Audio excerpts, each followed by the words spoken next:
The main aim for me today is just to have a chat as informally as possible, really. So there is a presentation with some slides. If you've got any questions, I think the thing is to uh, either type them into the messages, or I'm going to make sure we've got at least 15 minutes at the end to have a chat through those as well. So really open to that just being a bit of a discussion about the work. And also I'm looking for some ideas from people as well. So really excited to hear from other people about what you've been doing and where you think there might be opportunities for you to work closer with the College of Policing, or there might be some things that I've just missed. So I will crack straight on.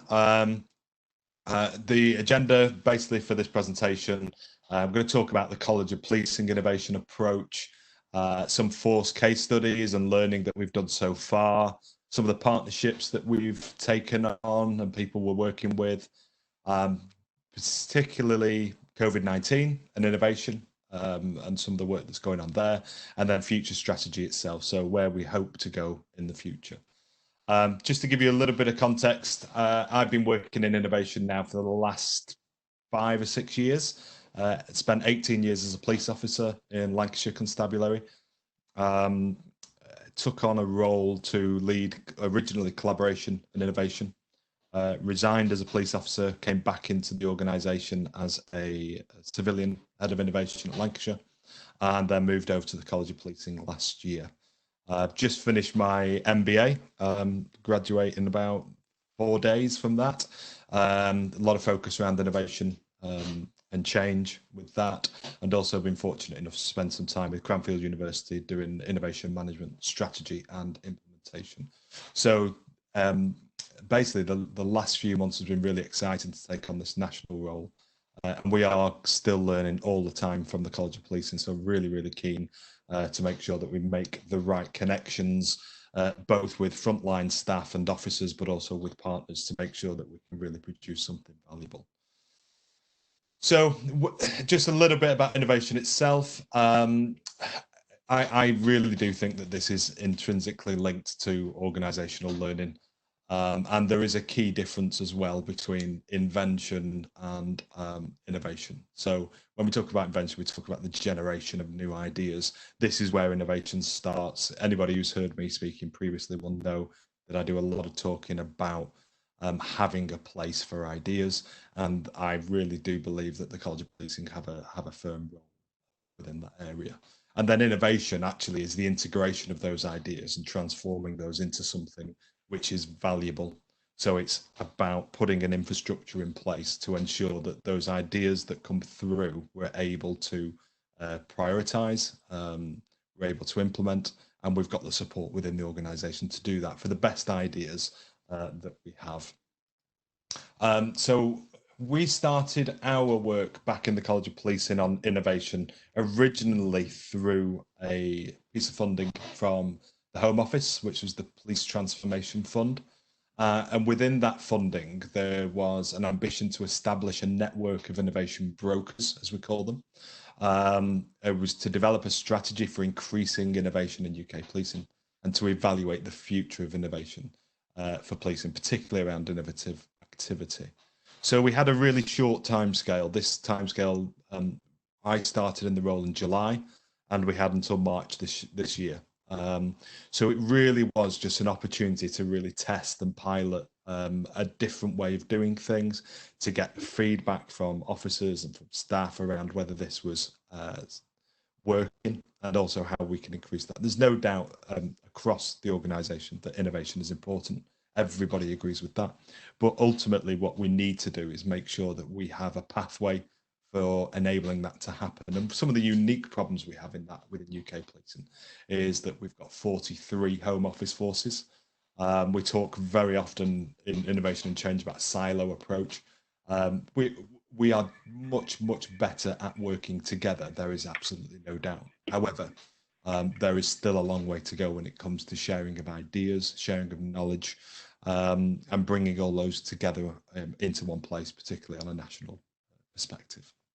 So our work was very much focused around that originally. So the strategy short term was to pilot a fresh approach to problem solving, innovation and engagement to support UK policing and partners locally, regionally, nationally and ultimately at an international level. You'll notice there the word engagement. This has been really, really important for us at the college. I think there is a recognition from the college that we need to engage with frontline officers and staff more. And when we say engagement, that isn't just about delivering a message. That's about actively involving the people who do the job in the co-production of the solutions to the problems that they're seeing. And that is really, really important. And the College of Policing plays a vital role. What we wanted to do was evaluate that network of innovation brokers, really to see, does having representatives across policing who can fly the flag for innovation, who can influence and negotiate on the behalf of either individuals, the College of Policing, and also increasing that knowledge sharing across forces, does that work? So we had a look at that, particularly around smarter working and also that connectivity with the frontline staff. And you'll hear that word a lot, connectivity, connecting. You will keep hearing that time and time again, because ultimately that's what we're trying to do here. Innovation is not something that sits in an office somewhere that people don't know about or that people just receive things from. It really needs to we really need to make sure that that connects with the people who are doing the job. Creative problem solving, we're looking at that all the time. Creativity and policing do go hand in hand. There is absolutely no doubt about that. I don't think we shout about it enough. I don't think we celebrate it enough. As a police officer, when I was doing the job, that I saw on a daily basis, police officers and staff being creative in solving some of the most dynamic problems that they faced in their neighbourhoods, on the streets, and some of them maybe just didn't realise that that was innovation, and we just need to make sure we can tap into and celebrate that much more. And ultimately, we want to support the dissemination of innovation across UK policing. So that's where we started from. Then we wanted an approach, and the approach was to consistently think differently about how we do business. So we wanted to integrate an innovative mindset across the workforce and implementing the very best ideas for change. We know and we recognise that this isn't going to happen overnight. You'll see below, very kindly, this was a notion that I discussed back in my Lancashire days with Ian Billsborough, who's now at PA Consulting, around how do we actually start to map out the size of the task that we have and the time that we have to do it. So this very useful and simple chart is something that I use very often, particularly at the beginning of projects now, is looking at actually where is it that we want to get to and how long have we got to get there? And what are the quick wins we can do? Where do we start? And then just mapping that out. Some people might find that useful. I've certainly found it useful and use it quite a lot. So we wanted to establish and embed innovation and knowledge sharing as a core function within the College of Policing as a service, and to support the future development across UK policing. So you'll see on there that scale, we kind of bearing in mind we had no idea COVID was around the corner when this started back in July. So we wanted to ensure that we had the right project structure. Right at the front of all of that was our promotion and engagement. So ensuring right from the beginning we could start to engage with staff on the front line and bringing together a plan for that, so that by January, the delivery and the implementation phase through till March was to second frontline officers and staff into my team. These were people who were experienced police officers who had been doing frontline roles, who were able to support us in going out to forces, supporting the innovation teams within forces, help us deliver a number of workshops, idea generation sessions, which we'll talk about shortly. And so that was going to run till March. Then we wanted to get into an area of continuous professional development and standards. So looking at if this works, if the engagement that we've done with police officers and staff has been right, there's always going to be improvements we can make. But if this has been an approach that is welcomed by forces, then how do we start to integrate innovation, ideas, creativity into officers and staff's development in the future? There are already things within the framework. So we have the competency and values framework within the College of Policing. One area of that which people are assessed against from going into roles such as superintendents and above, is the area of we are innovative and open-minded. So I recognise that actually there's a really big piece of work that we can do there with our leaders around preparedness for the future. Then evaluation and assessment. So looking at all of those together, where do we want to go next? What does the picture look like for the future? That tied in quite nicely with some of the studying I was doing with my MBA, which was going to benefit the work of the College of Policing. And so we've been able to have a look at that and start to evaluate the pieces of work that we've done so far. And then long-term sustainability and development, where do we go next? What is it that people want? Not what we want, but what is it that people want within forces? What do chief constables, deputies, assistant chief constables, but also what do the middle managers and the officers on the front line want? And really taking all of that into consideration. So this is a list of 6 projects that we started within the innovation team that was, so if we go back here around the project structure and promotion and engagement, we wanted to ensure that by January we could go out and start delivering a number of projects over 3 months that would give people a taste of innovation. It would allow people to experience innovation maybe in a way that they haven't done before. So the first area of that was around establishing the Innovation Broker Network. We planned 3 events. We actually had 4, which was great. And this was to bring together those within forces who were leading innovation or change. And I'll go on to talk about that in more detail shortly. The next one was 3 a.m. briefings. The notion of a 3 a.m. briefing came to me as part of a number of online social conversations through Twitter, but also speaking practically to officers and staff on the front line.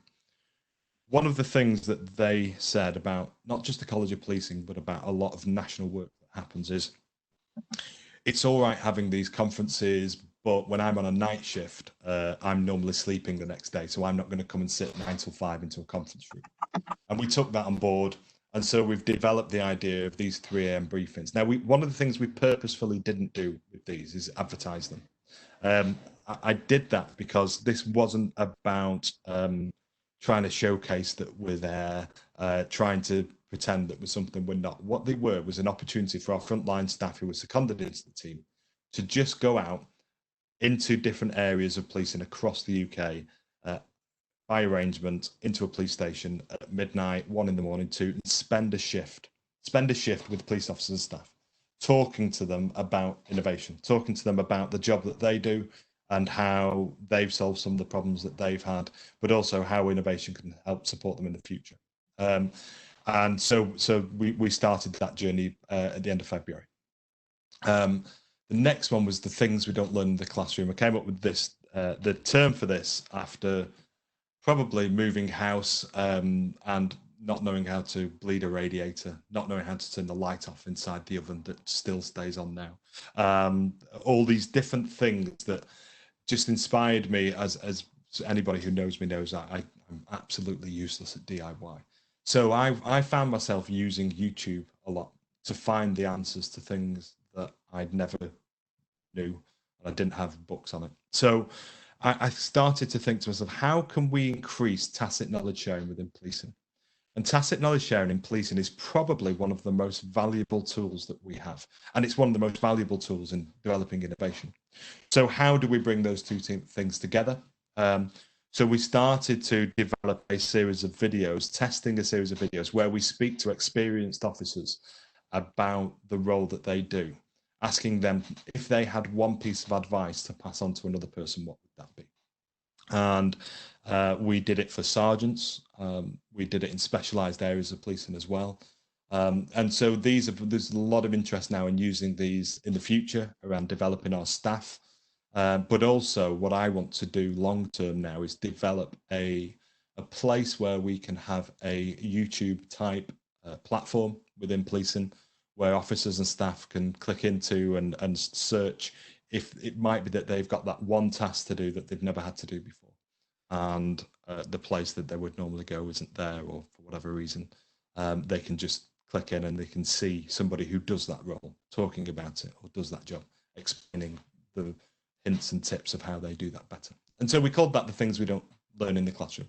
And that was a bit of a tongue in cheek because I work at the College of Policing and a lot of what we do is taught in the classroom. So the next one was Force Innovation Days. We did have some funding from the Home Office, very fortunately. So we funded all forces to run their own innovation day. It was around £1,700 per force. And this was a way for them to engage frontline officers and staff as much as possible in attending days where they can talk about the innovative activities that have happened in their forces, but also run a series of tools and workshops that we'd run with the brokers previously around developing innovation within the force. So these included idea generation sessions, guest speakers, looking specifically at problems that or challenges that they had in their own force, and running workshops as part of those days on focusing on those issues. The next one, national ideas mapping. So how can we start to bring together all the ideas that our officers and staff have? We have, as I've already said, within the Home Office forces, 43 forces, and each of them has their own way of sharing ideas. We know that, and some of that has been really, really successful. An idea drop plays a big part in that across a number of forces. But from my perspective, what I want to do is say, how can we start to collate those ideas in one place? So not taking away anything that is done on a local level, but working with people who are maybe like Idea Drop, who are providing idea platforms within local forces, but bringing forces together with their ideas and saying, which of these could we share? Which of these could we develop? Which of these maybe meet some national strategic priorities that maybe have been focused upon within force? So just because I wanted to get this message across, just because your idea within your local force hasn't been taken forward, that isn't to say that another force might think it's an absolutely brilliant idea and it might be the solution that they're looking for. And likewise, from a national perspective, this might be an idea that somebody wants to run with from a national portfolio within the MPCC, for example. And finally, workshops, toolkits and briefings. So we wanted to develop a number of workshops, toolkits and briefings for particularly our innovation brokers to help them in increasing their knowledge and awareness of innovation, their ability to negotiate and influence internally within the organisation around innovation, and also to run a series of sessions and engage with frontline officers and staff around innovation. So what did that look like? The Innovation Broker Network has now got over 50 members. We are represented by all 43 Home Office forces, but also PSNI, Police Scotland and British Transport Police are now on board with the network as well. The aim of the network was to increase awareness and influence, to develop skills and strategy. So we've had a number of sessions with them around strategy and using tools that we've got for innovation, around bringing ideas to life, around writing an innovation strategy. This week I've been on with somebody from British Transport Police around developing their strategy. With Wales tomorrow, working with Devon and Cornwall as well. So this work is still continuing now. Sharing knowledge and practice, a really, really important part. It would be a massively missed opportunity if we weren't able to use the opportunity to bring these people together and get them to talk about what they're doing in their forces. So every single event that we have with the brokers, there is also an area that we have online for them to come together and discuss. We encourage them at every opportunity to talk about the projects that they're involved with that are innovative within their own force, and also to try and connect them up with one another, particularly if they're working in similar project areas. So I'll be able to give you a couple of examples of where we've done that. But where do we go in the future? The Innovation Broker Network is a success. I really want to keep it. We keep humming and hawing about the name. Some like broker, some don't. I'm quite happy. We can call it whatever we want. I just call it an innovation network. But we do want to extend membership of that in the future. We want it to have an international reach. We've already working with a number of forces, policing organisations internationally on an informal basis. I'm very keen to have a look at how we can integrate that longer term. We want more partners on board. We've got a number of partners, which I'll talk about in a moment, Idea Drop being just one of those. But also we want to increase our senior reach. One of the things that we have learned, particularly in the Innovation Broker Network, is the value of leadership support for things like this. The research that I did through my MBA said exactly the same thing. And I'm not just talking about the most senior research, senior support, which is very, very important. We've got that. All the brokers actually were nominated by their chief constables originally, but also those middle management layers of the organisation, the importance and the value of these roles in encouraging staff to be more innovative and the ability for those leaders to bring ideas to life, particularly in their own negotiating and influencing upwards within the organisation. National stakeholders, so we have people like the National Enabling Programme, digital programs, problem-solving initiatives. There are a number of national stakeholders, such as NPCC as well, where we want to really make sure that these people are on board with what we're doing, that we're integrated into the work that they do, and that we can really form a path for the future on this. And then finally, ideas sharing for all. So developing those idea sharing platforms that they have in forces, developing the national opportunities for engaging into those platforms as well.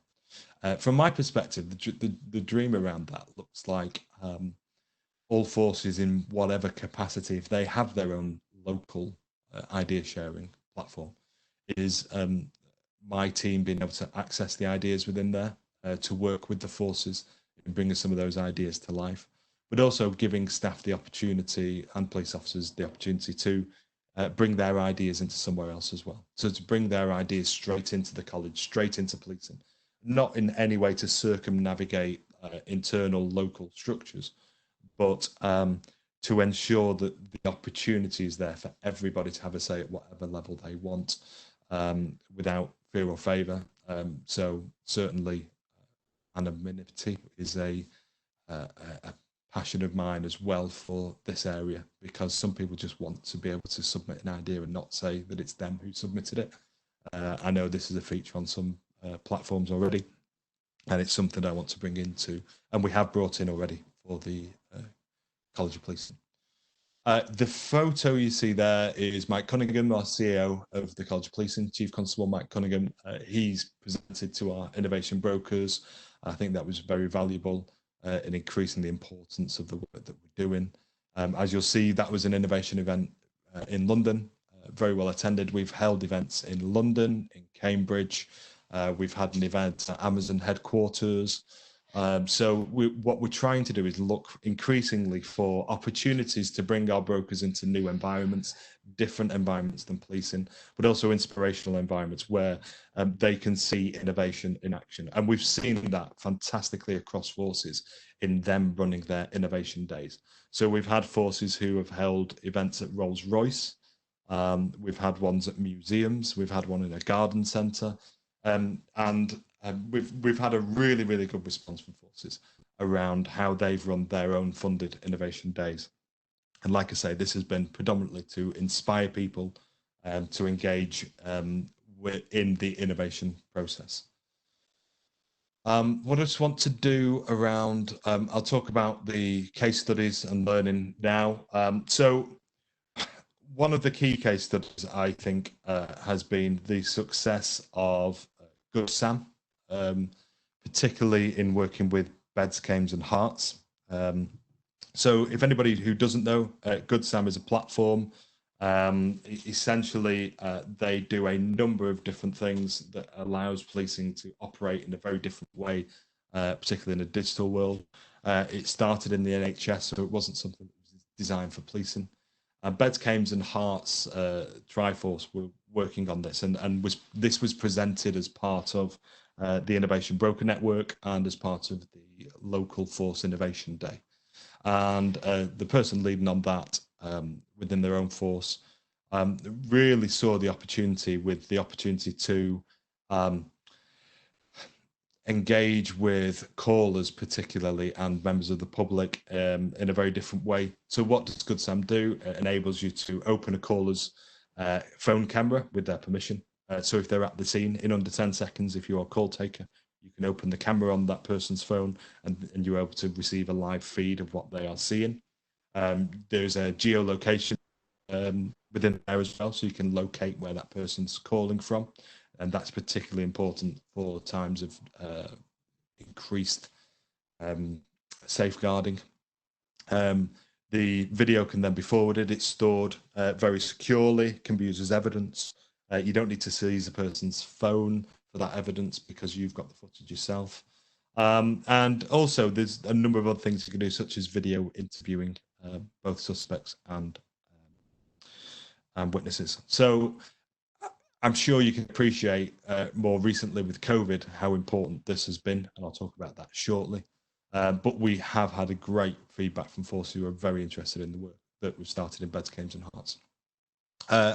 Moving across the right, Hack the Police. Hack the Police is an initiative that I got involved with around November last year. By all means, please have a look at it. Police Rewired. It is a group of volunteers, and that's one of the best things about this. This is a group of, some people will call them ethical hackers, some people just call them coders. These are people who are just very, very keen and very talented in the computing world. And they come together once a year over a long period, over a long weekend, and they will either respond to challenges that have been brought to them from policing. And I know they work very closely with the Met on this, but also where they might just have an idea for an app, computer program, for a function that they think policing will benefit from. And so I went and spent the weekend in London with all of these volunteers. Fantastic group of people, very different than police officers and staff. But what was really good was that there were also police officers and staff there, and there was a number of programs and amazing technology solutions presented as part of that. And what they do over the weekend is they just work on that idea. So they get input from police officers and staff, and does this work? What about if we do this? And the coders will be there and the programmers, and they will just develop the application over the weekend. And then at the end of and some of them would even sleep there, a bit crazy, but yeah, they just spend the whole time like a proper hackathon. And then at the end of the project, they will present back, and then there are awards from the sponsors of the event, but also working closely with people like the Met and the College of Policing, we've been able to progress some of those. So in the bottom left-hand corner is Critter, and that was one of the projects that was brought through Hack the Police. And the Critter app stands for Communities Resolving Issues Together. And this has been piloted now in Greater Manchester Police, to great success, if I'm honest. Really, really good work going on there. They came and presented to our innovation brokers. And this is an application that brings local communities together to do good in their communities, but particularly from a policing perspective. So it ties into things like the Street Watch scheme, and you're able to go onto this application and say that you're available to go and do a litter pick or a street patrol. And what it will tell you is where there are places that need a litter pick, or where there's reported antisocial behaviour, or where there's a street patrol happening. And residents can book themselves on, and it also tracks them, so it shows that they've done the route, a bit like when you go out for a run with your phone, it does the same thing, so it tracks where you've walked. And there's also a number of safeguarding elements to that as well. And it does a lot more than that. But this is in development now with Greater Manchester Police, particularly in one area, and it's going really well. And then the last one on the bottom right-hand corner, Lancashire Constabulary. This is something that all of these projects, by the way, is something that I've had no personal involvement in. And my role is to ensure that we can share and disseminate the good practice that's happening in local forces, and how we bring those back into the network, how we bring those back into national policing. And that's something that we're trying to do all the time. So the Lancashire Voice Analytics, that's a program that's been running for a number of years now, probably about 2 years. from Inspector Andy Duran at Lancashire and also Chief Superintendent Ian Dawson. And they recently won the Security and Policing 2020 Innovation Awards. Andy Duran, the inspector, he's one of our innovation brokers, and this has been a fantastic project that really is looking at the calls that come into policing that aren't logged. So, what is happening in those calls that we aren't recording as such against the crime? And what this piece of technology is doing is analyzing the voice, putting that down into text, picking out keywords, identifying algorithms and things like that around patterns that are happening on those calls. And Andy's got some absolutely fantastic stats around this that I could never do any justice to, so I won't. But Andy came and presented this to the Innovation Broker Network. I now know that he is working with a number of other forces around the country to develop this even further. And all of this work has been born out of the network itself. So partnerships, we have developed a number of partnerships over the last few months. We are still doing that as well.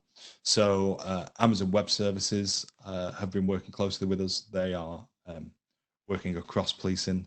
They've hosted us at their headquarters. They've delivered sessions for our innovation brokers. One of the best sessions, I think, was an insight into the culture of innovation at Amazon and bringing together some of their key executives and staff to talk to our brokers about how they approach innovation within Amazon. The National Enabling Programme, the rollout of Office 365. I've been working with them now for the last 4 or 5 months, just helping them wherever we can around the opportunities for innovation that comes with the rollout of 365, particularly around things like Power Apps and how forces are using those. I could have given you a 10, 15 more examples of forces doing some brilliant work around Power Apps and innovation, particularly. We are using some really, really good technology there that all forces can access. And there are some solutions coming out of there that are really exciting for policing. PA Consulting, very kindly, were the first to host us in Cambridge. We've also worked with them in London, and they've been delivering a number of sessions for our staff around innovation, showing us some of the innovative companies that they have been working with and their involvement in a number of different areas.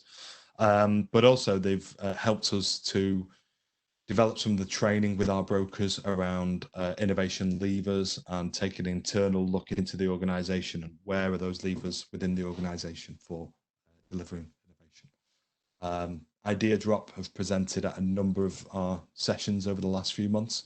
We all know the value of Idea Drop is helping forces to generate ideas.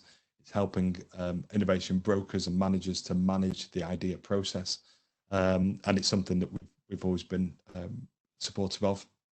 And I think going forward, one of the things that we're very keen to do is to work with people like Idea Drop and other idea generation and management platforms around how, if a force is using one of these programs, how can we ensure that we have that universal access for people? I know Idea Drop have started to do that already, and it's something that we're looking at tapping into more from the college so that we can see more of that national perspective of ideas and idea management. Police ICT company, we're in a number of conversations with those as the tech provider, particularly within policing. One of the ways in which I want to develop this in the future is to ensure that we have an open innovation environment for policing. And I think there are a number of people that are really key to that. And Police ICT company just being one, particularly from the digital side. Other people like accelerating capabilities environment within the Home Office. We've done quite a bit of work with them.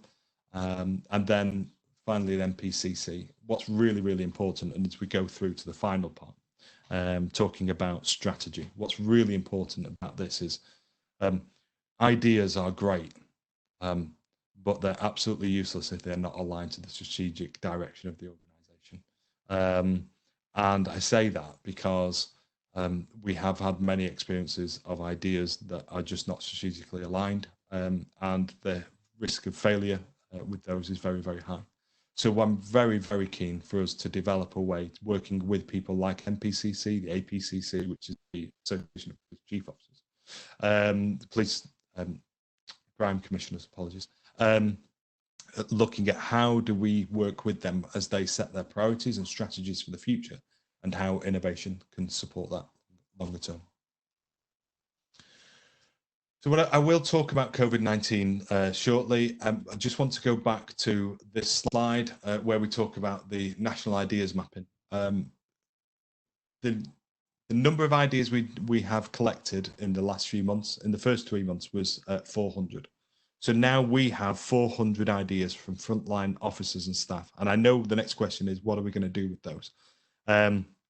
Unfortunately, because of COVID, we had to put our foot on the ball with developing those ideas. But as of this week and next week, we're right back on with that. So we couldn't have planned for these things. We had a plan in place. My plan was from March into June. For 3 months, we would really drill down into these ideas. We would work with portfolio leads, strategic leads in the areas where these ideas were most relevant, and work through a implementation phase for those ideas that they felt were the most valuable.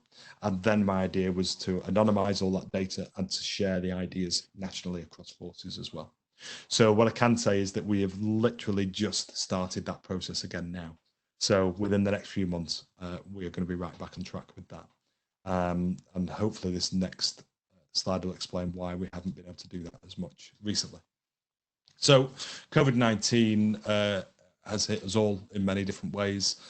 We would all be sat in a big room somewhere, probably very, very hot and sweating right now if we were like me in this office. But as it is, we're all working from home, and we're all working in a very different way. But the way in which COVID-19 has impacted policing has been huge, particularly around legislation and guidance. And that's what I've been working on. So when COVID hit the UK, I was asked to go and lead a rapid response team, but a very different type of rapid response team, which was essentially to develop the guidance coming from legislation, and also to work with other departments that are looking at things like organisational learning, and how are we adapting as a police service, how are we adapting as the college, and ensuring that we've got the information out there that police officers and staff need.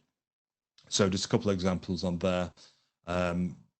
Very recently, we've published the health regulations, international travel regulations. We've done all the guidance for all the different legislations that have been brought out in very, very quick turnaround time. As I'm sure you can appreciate, these things have changed rapidly on almost an hourly basis at times. We also launched the COVID-19 Police Ideas Map. So following the success of the first lot of ideas that we gathered, we launched the COVID-19 Ideas Map. We've got about 20 ideas in there now that came from people who just said, wouldn't it be good if we did this? This is where Good Sam came through particularly.